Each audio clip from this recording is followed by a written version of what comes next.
sommes de retour dans cette édition du 22 février 2024. Merci beaucoup si vous nous rejoignez à l'instant. Merci beaucoup pour votre fidélité. Et désormais, eh bien, il est l'heure de retrouver Philippe Béchat pour notre page macro. Bonjour Philippe. Bonjour. Merci Philippe d'être avec nous ce matin. Vous êtes rédacteur en chef du site internet La Bourse au quotidien, avec nous régulièrement. Philippe, on a pas mal de choses à voir avec vous ce matin, notamment, donc ce n'a échappé à personne, hein, le CAC 40, tout comme ses petits homologues, son homologue allemand notamment et son homologue du S&P 500 évoluent sur des plus hauts historiques, alors même que, alors on va dissocier États-Unis d'Europe, mais en tout cas, si on regarde CAC 40, DAX, les perspectives pour la zone euro, les perspectives de croissance économique ne sont pas très bonnes. Encore ce matin, hier, on apprenait que le gouvernement allemand avait rabaissé sa prévision de croissance pour l'exercice 2024. Toujours est-il que, malgré tout, eh bien, les indices boursiers évoluent sur des plus hauts historiques. Comment est-ce que vous expliquez cette situation relativement aberrante et est-ce que, selon vous, ça peut durer ? À partir du moment où ce ne sont plus les perspectives de croissance économique hors États-Unis qui tirent les indices vers des records, comme la hausse des cours, ça se fait essentiellement avec des flux, on peut se demander si finalement la dégradation des marchés obligataires depuis 6 semaines, donc les gens sont un peu déçus, hein, on comptait jusqu'à 8 baisses de taux en 2024, on en aura peut-être 4 et pas certain qu'on en ait davantage. Il y a beaucoup d'argent qui quitte l'obligataire. Je crois même qu'il y a un petit peu d'argent qui commence à quitter le monétaire. Bref, c'est peut-être simplement un phénomène de vase communicant et qui continue bien sûr de pousser les multiples de capitalisation vers des sommets inconnus depuis l'an 2000. Voilà.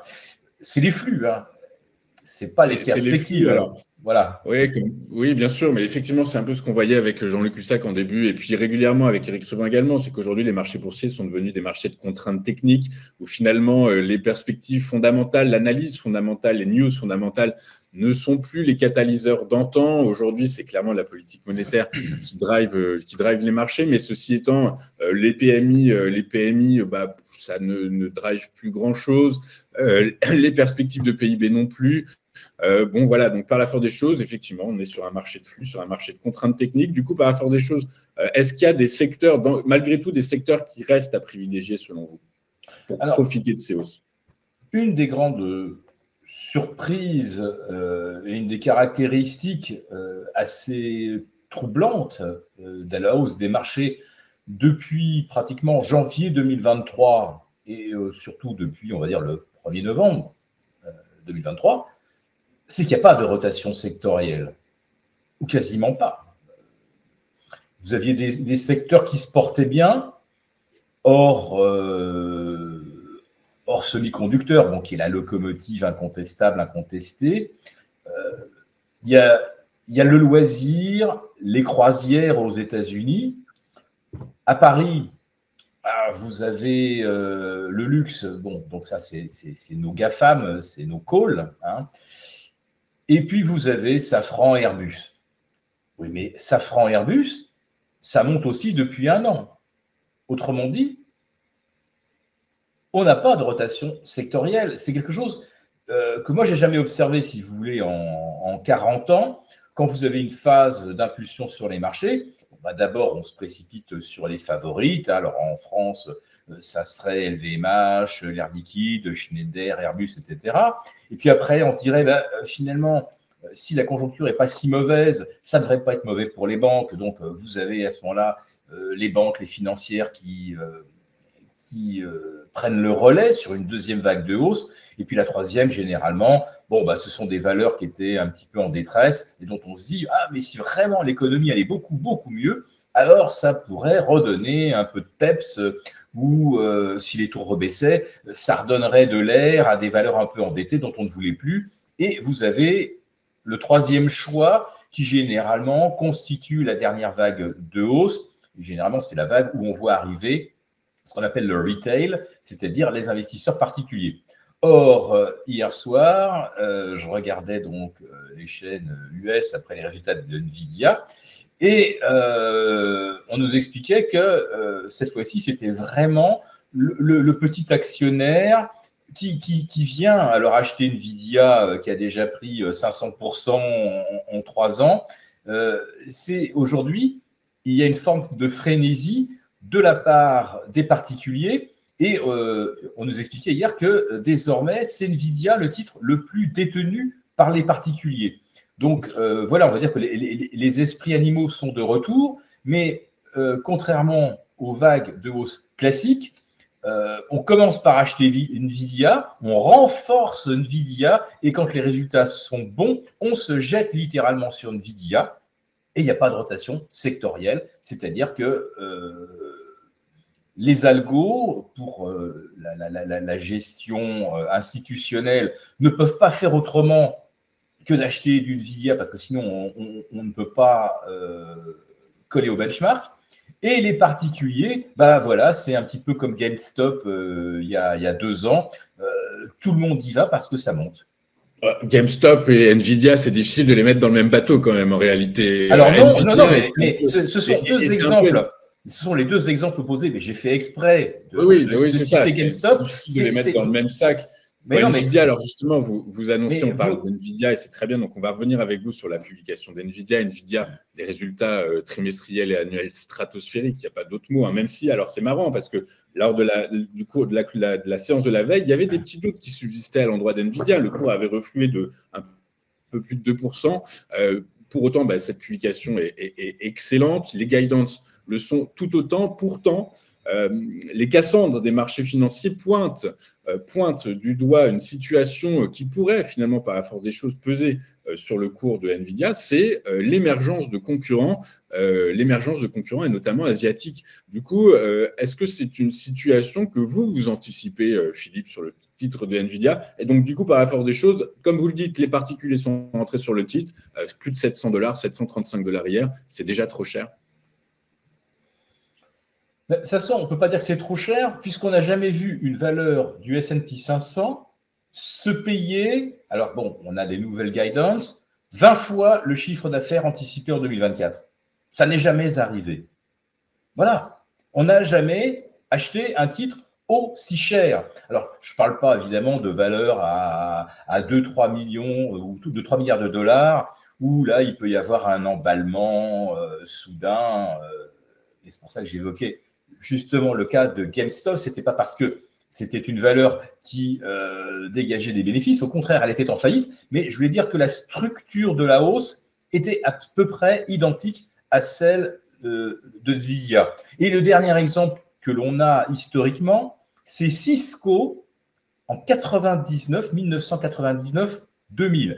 C'est le seul comparable sur une valeur, on va dire, pesant plus de 50 milliards de dollars, mais là, on n'est pas à 50 milliards de dollars, on est à 1820 milliards de dollars.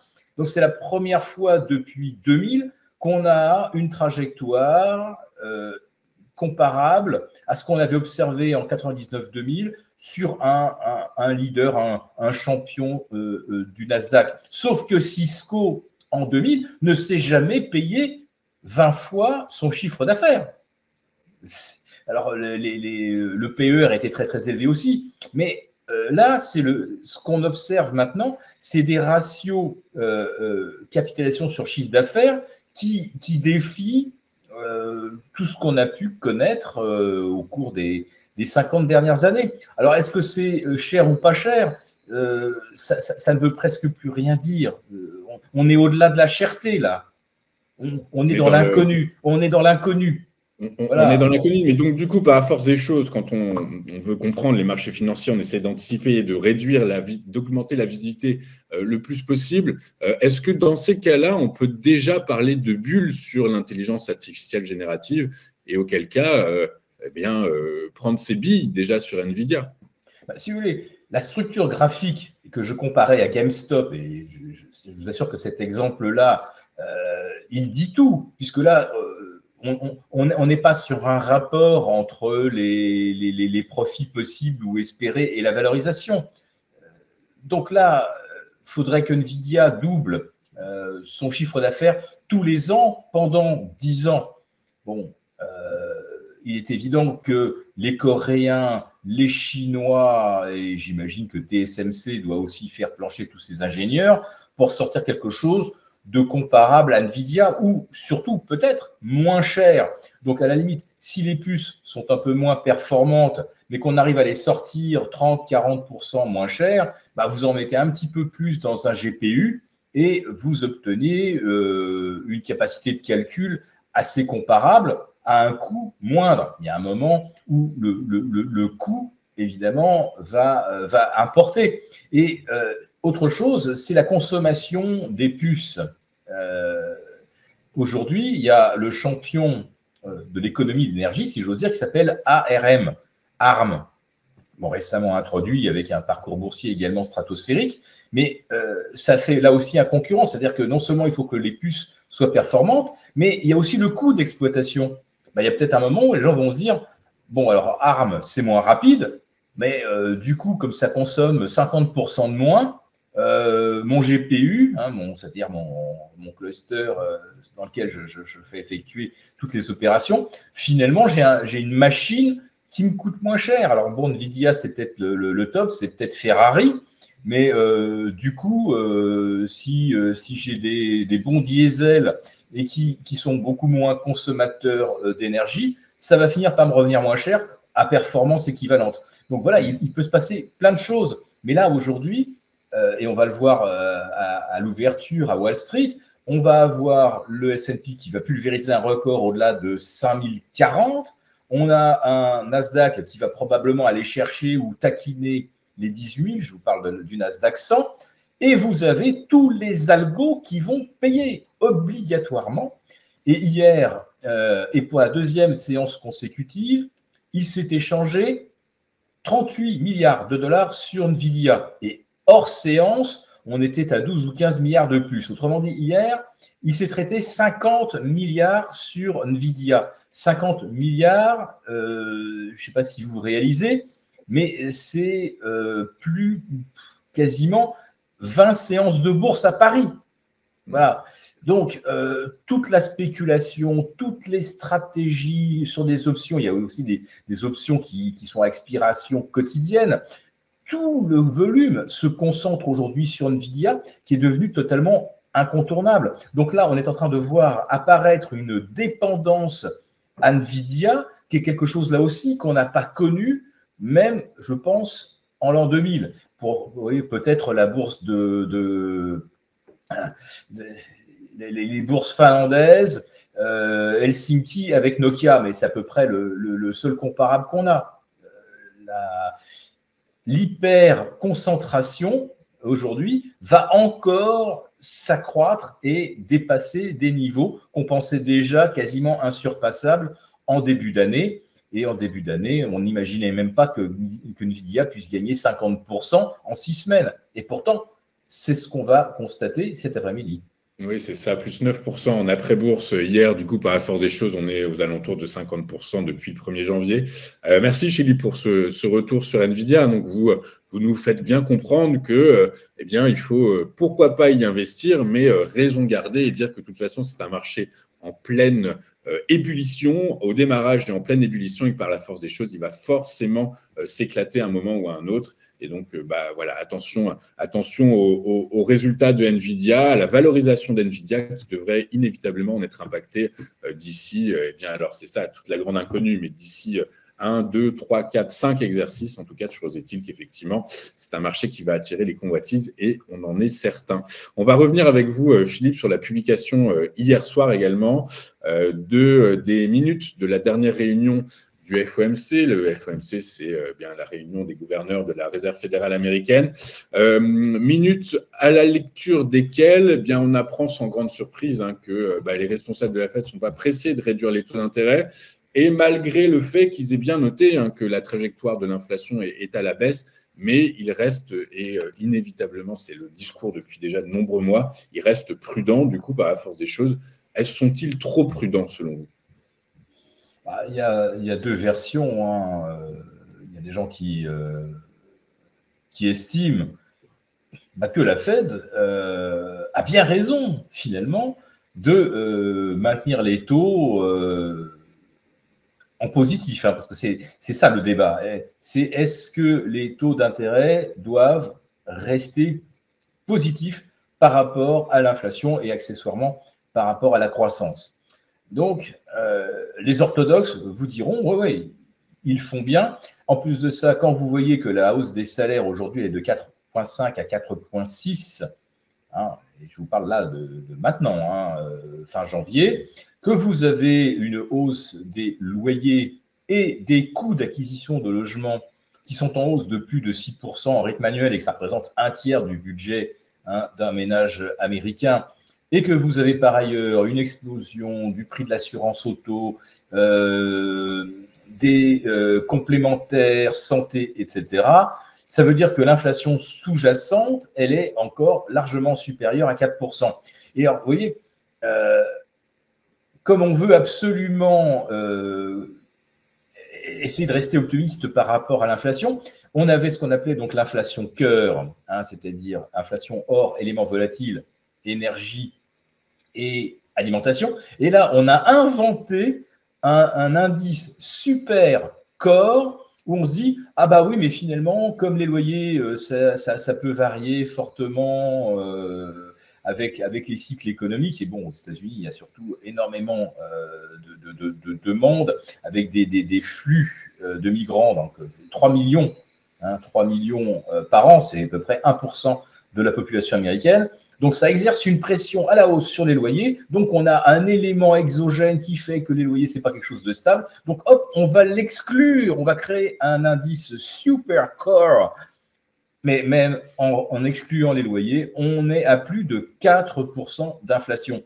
Donc, réduire les taux 4 fois cette année, les ramener donc à 4,25, on peut guère espérer mieux. Donc, la Fed, elle a bien raison aujourd'hui de maintenir les taux. Et puis, vous avez ceux qui, alors, à l'automne 2023, pensaient qu'on baisserait les taux de 8 fois et qui ne démordent pas, parce que eux, ce n'est pas l'inflation qu'ils regardent.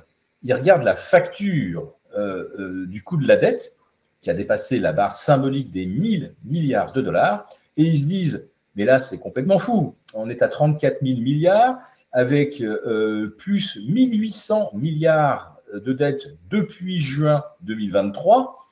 C'est intenable. Et donc, qu'il y ait ou pas de l'inflation, la Fed doit baisser les taux de façon beaucoup plus volontariste parce que c'est juste une question de soutenabilité du coût de la dette. Donc, ceux-là aussi, ils ont raison. Et si la Fed ne bouge pas ou tardivement, il se pourrait aussi qu'on ait d'un seul coup un ralentissement brutal de l'économie, c'est-à-dire que d'un seul coup tout s'arrête, vous voyez, c'est comme d'un seul coup les freins se bloquent et on va se retrouver avec une croissance qui va passer de 2,5 à 0 en 2-3 trimestres et on aurait en face évidemment un coût de la dette toujours astronomique. Donc il y en a qui disent qu'il faut que la Fed baisse les taux et que ça n'a rien à voir avec l'inflation. Que l'enjeu, c'est que les États-Unis puissent continuer d'emprunter sur les marchés, parce que sinon, il va falloir faire tourner la planche à billets. Enfin, voilà, alors effectivement, c'est un scénario qui est largement envisagé. Ceci étant, donc les responsables de la Fed anticipent, quand on lit un peu entre les lignes, environ 3 baisses de taux courant 2024. Les marchés, via l'outil FedWatch, c'est 4 baisses de taux anticipées. Du coup, on se rapproche. Début d'année, de mémoire, c'était 7 baisses de taux anticipées par les marchés financiers. Du coup, plus on se rapproche d'un équilibre 3 Fed, 3 marchés financiers, est-ce que, le prochain gros catalyseur, est-ce que finalement, c'est un peu pour finir un peu votre intervention, mais est-ce qu'on remarque que les marchés financiers évoluent sur des plus hauts historiques, est-ce que quand la Fed va faire son pivot, donc là, a priori, en juin, selon les anticipations du marché, est-ce que le prochain catalyseur gigantesque, il n'est pas là, justement? C'est-à-dire la rencontre entre anticipation de marché et réalité Fed. La Fed, quand elle fera son pivot, de toute façon, ça aura été tellement anticipé, puisque au mois de novembre dernier, on commençait à avoir un consensus majoritaire sur un mouvement au mois de mars, on va avoir ce même mouvement 3 mois plus tard. Donc, je veux dire, il n'y aura pas de bonne surprise le jour où la Fed commence à baisser ses taux. Donc, ce qui va compter, ça va être son discours, ça va être le rythme. Et la Fed, ce que le marché espère, bien sûr, c'est que la Fed dise « on a été patient, on voulait être sûr d'avoir vraiment le contrôle des pressions inflationnistes, on a fait le job ». Maintenant qu'on voit poindre un risque de ralentissement, comme nous avons été très rapides dans la hausse des taux, nous serons également rapides, réactifs pour contrer le risque de récession. C'est le discours que le marché espère. C'est probablement le discours que la Fed tiendra, puisque de toute façon, la Fed dit toujours ce que le marché a envie d'entendre. Mais après ça, il y aura la réalité économique, qui est que les États-Unis seront certainement le dernier pays à voir leur croissance s'essouffler, voire, je disais, il y avait peut-être la possibilité d'un scénario où l'activité économique freine brutalement, mais il ne faut quand même pas oublier que l'environnement global, c'est de la récession au Japon. Alors évidemment, on n'arrive pas à se le figurer quand on voit que le Nikkei bat un nouveau record absolu aujourd'hui, au-delà de 39 000 points, un record de 34 ans, et pourtant on est en pleine récession. L'Allemagne est en pleine récession, le DAX bat un record, la France est en récession, on a également un record. Donc vous voyez que les marchés ont déjà préempté l'hypothèse de détente de taux, peu importe qu'elle soit ou non rapide, à partir du mois de juin aux États-Unis, donc début juillet pour la BCE, on voit que les marchés se projettent déjà dans le scénario totalement idéal de baisse de taux, d'entreprises qui parviennent à conserver leur marge, je ne sais pas par quel miracle, mais voilà, on a l'impression que ce que les entreprises ont pu faire en période inflationniste, c'est-à-dire en fait de profiter cyniquement que de toute façon, comme les prix montaient, on allait monter les marges aussi, on allait se gaver. Et tout le monde a l'air de parier que l'alignement des planètes actuelles ou des planètes futures, c'est la réalité qu'on constatera au mois de juin. Donc, effectivement, on verra à ce moment-là. Mais la dépendance aujourd'hui des marchés à Nvidia et au secteur des semi-conducteurs, c'est quelque chose, je le rappelle, qui n'a pas d'équivalent, sauf au premier trimestre 2000 et durant l'été 1929. L'ultra-concentration à ce niveau-là, ça ne s'est jamais produit. Alors, peut-être que c'est justifié parce que l'intelligence artificielle est la révolution et que, comme on dit à chaque fois, cette fois, c'est différent. Enfin, quand même, je pense que aller sur Nvidia, sur les semi-conducteurs, c'est vraiment aujourd'hui pour les day traders. Il ne faut pas partir charger le soir sur ces dossiers-là, c'est de la dynamite. Il n'y a pas de logique d'investissement de long terme, c'est ce que vous nous dites, même si les perspectives de croissance de ce marché sont gigantesques encore. Mais en tout cas, toujours est-il qu'effectivement, l'appel d'air créé va, de toute façon, quoi qu'il arrive, susciter de nouvelles vocations. Merci Philippe d'avoir été avec nous aujourd'hui ce matin. Philippe Béchade, vous êtes rédacteur en chef du site internet La Bourse au quotidien, avec nous très régulièrement. Et je vous remercie écoutez, pour votre temps de ce matin et j'espère vous revoir bientôt chez nous. À très bientôt. Merci à vous. Merci à vous.